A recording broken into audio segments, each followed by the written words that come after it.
Assalamualaikum warahmatullahi wabarakatuh. Shalom, Om Swastiastu, Namo Buddhaya.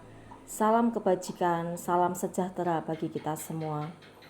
Izinkan saya menyampaikan salam untuk Kabupaten Sanggau, Ade Katalino, Bacuramin Kasaruga, Basengat Kajubata, Tutuhnya Tiop, Akalnya Midop. Perkenalkan, nama saya Indriati, saya kepala sekolah dari SMP Kristen Bukit Pengharapan yang berada di Balai Karangan. Hari ini saya akan berbagi tentang manfaat dari buku penghubung sekolah yang ada di sekolah kami dan sudah kami laksanakan. Dan dari buku penghubung ini ada banyak manfaat yang sudah kami dapatkan. Setelah ini saya akan membagikan materi tentang materi buku penghubung ini. Sebelumnya saya sampaikan dulu kepada seluruh Bapak Ibu guru hebat yang ada di Kabupaten Sanggau. Salam dan bahagia buat kita semua.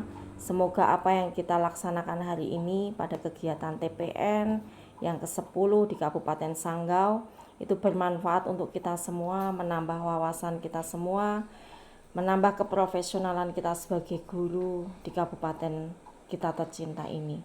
Izinkan saya akan menyampaikan materi.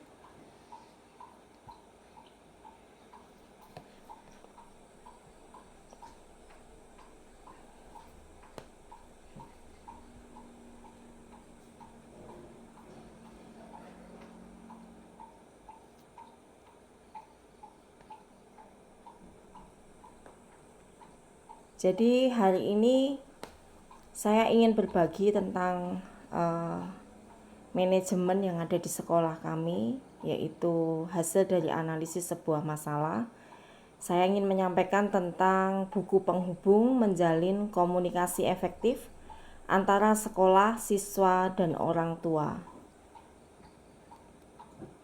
Berawal dari sebuah kesadaran bahwa komunikasi yang baik adalah kunci keberhasilan dalam sebuah hubungan manusia antara satu dengan lainnya, baik komunikasi yang bertujuan secara individu atau pribadi, maupun komunikasi yang bertujuan untuk suatu kerjasama untuk mencapai tujuan tertentu.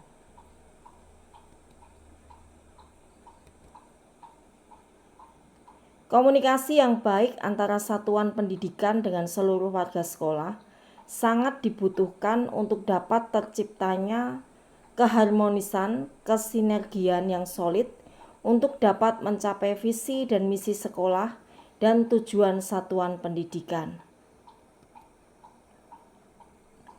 Di SMP Kristen Bukit Pengharapan, salah satu tujuan satuan pendidikan di SMP Kristen Bukit Pengharapan adalah terciptanya suasana belajar yang menyenangkan dengan terlaksananya seluruh rangkaian proses pembelajaran yang berkualitas.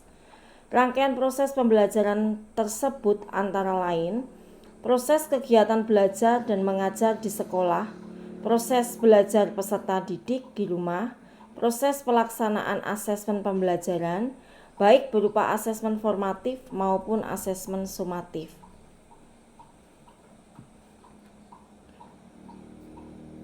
Dari tujuan yang sudah saya paparkan tadi, ternyata kami menghadapi sebuah masalah yang terjadi di sekolah berkenaan dengan hasil belajar siswa. Jadi kami menghadapi bahwa peserta didik mengerjakan penugasan tidak maksimal, serta peserta didik tidak maksimal dalam mendapatkan hasil ulangan karena tidak belajar dengan sungguh-sungguh. Jadi dari semua pelaksanaan KBM, asesmen yang dilakukan, baik itu berupa PR, penugasan, dan ulangan-ulangan yang diagendakan, yang kami dapati masih banyak siswa yang belum maksimal. Jadi sebenarnya bisa, tetapi kurang bisa maksimal dengan hasil nilai yang didapatkan. Dari sini, maka kami melakukan sebuah analisis. Saya melakukan sebuah analisis dengan cara bertanya kepada beberapa orang tua yang memang nilai putra-putrinya itu selalu cenderung tidak maksimal atau rendah. Jadi kami bertanya untuk mengenai alasan kenapa putra-putri mereka ada dalam posisi seperti itu dengan keadaan bisa tapi tidak bisa mendapatkan nilai secara maksimal. Ternyata setelah kami minta beberapa info dari orang tua, maka didapatkan info bahwa orang tua tidak tahu kalau ada penugasan-penugasan pada mata pelajaran tertentu, baik yang dikerjakan di rumah maupun dikerjakan secara kelompok, karena siswa tidak pernah menyampaikan kepada orang tua. Sehingga sering didapati juga siswa pergi dengan alasan kerja kelompok, padahal sebenarnya tidak ada tugas kelompok yang harus dikerjakan di luar rumah. Jadi ada beberapa miskomunikasi yang terjadi antara guru, sekolah, dan orang tua. Orang tua kadangkala sering tidak mengetahui ada tugas-tugas yang diberikan oleh Bapak Ibu guru. Juga siswa sendiri tidak pernah sampaikan kepada orang tua, mengingat ini adalah ranah SMP yang usianya dibilang besar juga belum besar, anak-anak juga sudah tidak anak-anak, jadi mungkin pikiran anak-anak SMP juga tidak perlu menyampaikan kepada orang tua karena merasa saya bisa menyelesaikan. Nah terus sering juga didapati bahwa anak-anak tuh pergi untuk alasan kerja kelompok, pergi untuk alasan tertentu keluar rumah, padahal sebenarnya tidak ada tugas apapun yang diberikan oleh guru baik secara kelompok maupun individu yang harus dikerjakan di luar rumah. Jadi akhirnya kurang juga adanya pengawasan karena kurangnya komunikasi yang terjadi antara guru dan orang tua. Lalu yang kedua analisisnya adalah orang tua tidak tahu kapan putra dan putrinya ada kegiatan tes formatif maupun tes sumatif, sehingga tidak bisa mengingatkan atau memantau belajar mereka di rumah. Jadi karena tidak ada komunikasi yang baik, belum terjalin sesuatu yang komunikasi yang efektif, maka seringkali didapati orang tua tidak tahu kapan putra-putrinya akan ujian dan lain sebagainya. Kita tahu bahwa untuk ulangan-ulangan kompetensi dasar ataupun kalau sekarang di kurikulum merdeka tes sumatif tujuan pembelajaran, itu kadangkala kalau kita tidak menyampaikan kepada orang tua tidak tahu karena jadwal antara satu pelajaran dengan mata pelajaran yang lain biasanya akan berbeda-beda. Nah, akhirnya orang tua tidak bisa memantau belajar siswa putra-putri mereka karena tidak tahu jadwalnya mereka harus tes sumatif itu kapan. Jadi dari analisis masalah tersebut, tantangan yang sekolah kami hadapi adalah bagaimana bisa membuat sebuah sistem atau suatu sistem atau cara untuk dapat memastikan orang tua bisa mengetahui putra dan putrinya ada penugasan dari sekolah, dan juga orang tua mengetahui kapan putra dan putrinya ada tes formatif maupun sumatif, serta bagaimana sekolah dapat mengetahui dan memastikan bahwa orang tua telah memantau dan memperhatikan belajar putra-putrinya. Jadi buku komunikasi yang ingin dirancang, yang akan dirancang oleh sekolah kami berpikir adalah sebuah buku komunikasi yang tidak hanya kami menyampaikan sebuah info kepada orang tua, tetapi juga bisa memastikan bahwa orang tua tersebut memantau, memperhatikan belajar anak-anak di rumah, baik itu berupa penugasan maupun ulangan-ulangan yang akan diagendakan oleh sekolah. Nah, setelah kami berpikir, khususnya saya bersama Wakakurikulum, akhirnya kami berpikir kami perlu untuk membuat sebuah buku yang kami sebut sebagai buku penghubung SMPK Bukit Pengharapan. Jadi buku ini dirancang untuk membangun sebuah sistem komunikasi yang baik, sebab tidak semua orang tua juga memiliki WhatsApp ya. Jadi kami berpikir salah satu hal yang baik yang kami bisa ciptakan adalah buku. Jadi kami membuat buku yang isi di dalamnya itu bisa kita lihat, yang pertama ada halaman judul, ada halaman tanda tangan orang tua atau wali, lalu ada halaman catatan tingkah laku, halaman penugasan mata pelajaran, halaman agenda ujian, halaman agenda remedial, halaman catatan penugasan ekstra. Jadi kalau misalkan apa yang sudah kami buat untuk tanda tangan orang tua wali, itu kami hanya mengizinkan dua orang untuk bisa menandatangani atau bertanggung jawab untuk menandatangani buku penghubung tersebut. Jadi tidak bisa sembarang orang bisa menandatangani itu, kecuali ada dikomunikasikan oleh orang tua atau wali kepada sekolah, mungkin orang tuanya sedang ada di luar kota dan lain sebagainya. Yang kedua adalah halaman catatan tingkah laku. Itu berisi tentang catatan-catatan tingkah laku siswa dari sekolah, baik itu berupa prestasi maupun pelanggaran-pelanggaran tertentu yang berhubungan dengan kegiatan belajar mengajar di sekolah. Jadi halaman catatan tingkah laku ini menjadi sebuah hal yang baik, sehingga orang tua bisa tahu kira-kira anaknya di sekolah itu melakukan apa saja, atau melakukan prestasi apa saja, kelebihan apa yang bisa dibuat pada hari itu. Di situ ada tanggal dan tanda tangan guru yang mata pelajaran yang menanganinya. Lalu yang ketiga adalah halaman penugasan mata pelajaran. Di situ berisi tentang penugasan guru mata pelajaran yang akan ditandatangani oleh guru mapel, yang nantinya akan dikerjakan anak-anak di rumah. Nah, setelah anak-anak mengerjakan di rumah, harus ditandatangani pada kolom orang tua, ditandatangani orang tua, memastikan bahwa anaknya sudah mengerjakan tugas tersebut. Lalu yang berikutnya adalah agenda ujian. Nah, agenda ujian ini juga sama. Jadi guru menuliskan ujian yang akan dilaksanakan. Nanti guru tanda tangan di situ, dan nanti orang tua harus tanda tangan memastikan bahwa anaknya sudah belajar di rumah. Nah, waktu anak tidak mendapatkan tanda tangan dari orang tua, sebaiknya kami melakukan sebuah kesepakatan bahwa apabila buku penghubung itu tidak ditandatangani orang tua, maka kami tidak akan mengizinkan anak itu untuk ujian, supaya anak itu tidak rugi. Nah, kalau K13 dulu ada KKM, seandainya anaknya belum belajar dan dipaksa ujian, maka hasilnya sudah pasti tidak maksimal dan ujung-ujungnya tidak tuntas. Nanti waktu remedial hanya sebatas dengan nilai KKM. Padahal sejatinya waktu anak tersebut belajar sudah tentu bisa mendapatkan hasil yang lebih daripada KKM. Jadi kami juga tidak ingin merugikan siswa. Ini salah satu keberpihakan pembelajaran, berpihak kepada siswa, sehingga salah satu caranya adalah dengan demikian. Dan nanti di waktu pertemuan berikutnya siswa akan diizinkan untuk ikut ulangan kembali setelah mereka belajar dan mendapatkan tanda tangan dari orang tua tersebut. Yang ketiga adalah agenda remedial. Ini untuk anak-anak tertentu yang memang tidak tuntas dan mereka harus menjalani sebuah remedial. Itu pun mereka harus belajar di rumah, dan orang tua harus tahu bahwa anaknya remedial dan kapan harus remedial, harus dipantau dengan bukti tanda tangan mereka.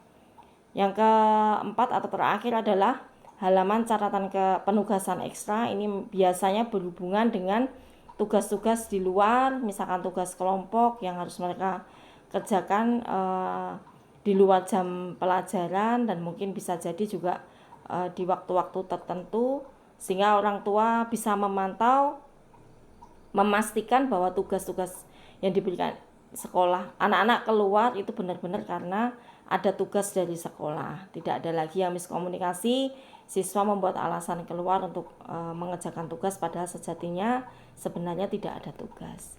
Jadi ini yang kami laksanakan. Jadi semua wujud sebuah tanggung jawab dari orang tua itu diwujudkan dengan tanda tangan dari orang tua. Jadi kami bisa memastikan bahwa orang tua memantau, memperhatikan anaknya belajar di rumah dengan bukti tanda tangan dari mereka itu.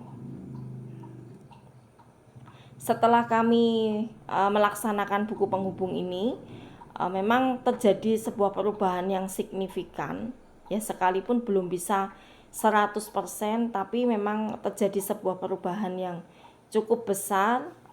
Orang tua bertanggung jawab, karena apabila anaknya tidak mendapatkan tanda tangan, tidak belajar, maka anak tersebut juga tidak bisa mengikuti pada jadwal ulangan dan harus ikut pada jadwal berikutnya. Jadi akhirnya terjalin sebuah komunikasi yang baik, tanggung jawab yang baik, kerjasama yang baik antara sekolah dan orang tua dan anak sendiri.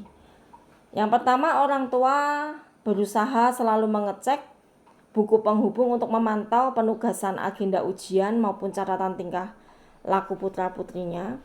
Yang kedua, orang tua lebih mudah memperhatikan bagian-bagian mana yang harus dipelajari dan dikerjakan oleh putra-putrinya di rumah, sebab setiap kali catatan guru untuk agenda ujian, catatan penugasan, semua jelas dengan mata pelajaran apa, materi apa, dan misalkan di buku apa, halaman berapa, itu semuanya ada. Jadi itu mempermudah guru untuk orang tua untuk memantau, memperhatikan bagian-bagian yang harus anak-anak pelajari. Yang ketiga, orang tua dapat mengetahui perkembangan putra-putrinya melalui catatan tingkah laku mereka di sekolah. Jadi kalau ada yang melanggar pun guru akan tanda tangan di situ, orang tua pun akan tanda tangan di situ. Jadi orang tua pasti akan tahu kalau ada mungkin pelanggaran ataupun prestasi yang anak-anak buat pada waktu-waktu belajar mereka. Yang keempat, hasil belajar siswa meningkat dan siswa lebih belajar dengan serius waktu akan menghadapi ujian, baik tes formatif maupun sumatif, karena mereka semua di rumah dipantau oleh orang tua. Jadi otomatis kalau dipantau ada peningkatan kualitas belajar pastinya, yang akan akhirnya hasil belajar pun akan meningkat. Lalu orang tua lebih mudah memantau putra-putrinya apabila ada kegiatan di luar jadwal rutin sekolah. Jadi mereka akan lihat kalau misalkan anaknya izin mau keluar untuk mengerjakan tugas, mereka akan selalu cek buku penghubungnya. Apabila tidak ada tulisan dari guru bahwa ada tugas, maka otomatis orang tua bisa tidak mengizinkan anaknya untuk keluar atau mengkonfirmasi kepada guru pelajaran yang kata anaknya itu memberikan tugas tersebut. Jadi dari hal inilah akhirnya terjalin sebuah komunikasi yang baik dan efektif yang akan membuat hasil belajar siswa tentunya meningkat untuk belajar mereka. Jadi ini saya akan sharekan bentuk dari buku penghubung kami. Yang paling kiri itu adalah berupa halaman sampul dan di situ ada identitas siswa, lalu di situ juga ada di bagian sebelahnya itu ada tanda tangan orang tua. Nah, hal yang perlu diperhatikan hanya boleh tanda tangan dua orang di situ, boleh orang tua, boleh wali, atau di mana dia tinggal, mungkin tinggal dengan nenek kakek atau bibi om, pokoknya mereka yang bertanggung jawab dengan belajar siswa di rumah atau di tempat tinggal mereka. Nah, dari dua tanda tangan ini nanti hanya yang boleh menandatangani sepanjang halaman yang ada di dalam buku penghubung itu. Jadi selain yang ada di depan ini tidak diizinkan. Kami menghindari nanti terjadi anak-anak tanda tangan sendiri ataupun bisa ditandatangankan oleh orang-orang lain yang bisa jadi nanti akhirnya tanggung jawabnya akan tidak bisa maksimal karena bukan orang tua. Lalu ini buku petunjuknya, jadi ada petunjuk-petunjuknya, jadi penggunaan buku penghubung ini. Lalu ada catatan tingkah laku, kalau Bapak Ibu perhatikan di situ ada hari tanggal, uraian apa, tindak lanjutnya apa. Jadi seandainya ada tingkah laku, catatan tingkah laku pelanggaran akan ditulis di situ. Tindak lanjut dari guru apa, pendisiplinannya apa. Lalu di situ ada tanda tangan guru dan nanti orang tua akan harus tanda tangan di situ dan nanti guru akan mengecek apakah sudah ditandatangani oleh orang tua. Nah, untuk catatan tingkah laku.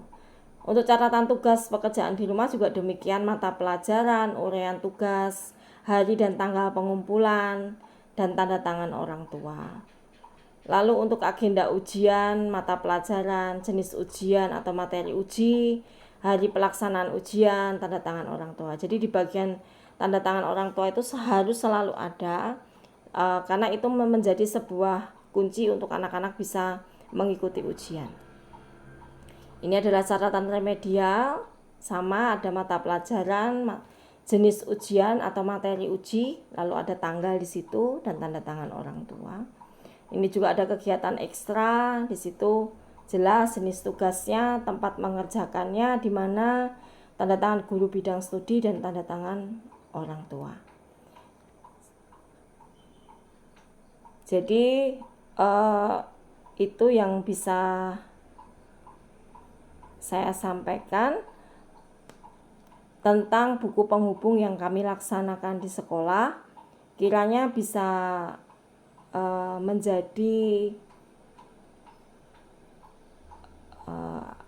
berkat, bisa menjadi wacana buat rekan-rekan Bapak Ibu guru yang mungkin mengalami masalah yang sama dengan sekolah saya, yaitu kurangnya perhatian karena memang sebenarnya orang tua mau memperhatikan tapi mungkin karena memang tidak tahu ya, karena seperti yang saya paparkan, mungkin karena orang tua tidak tahu kapan harus ujian, kapan mereka harus mengerjakan tugas.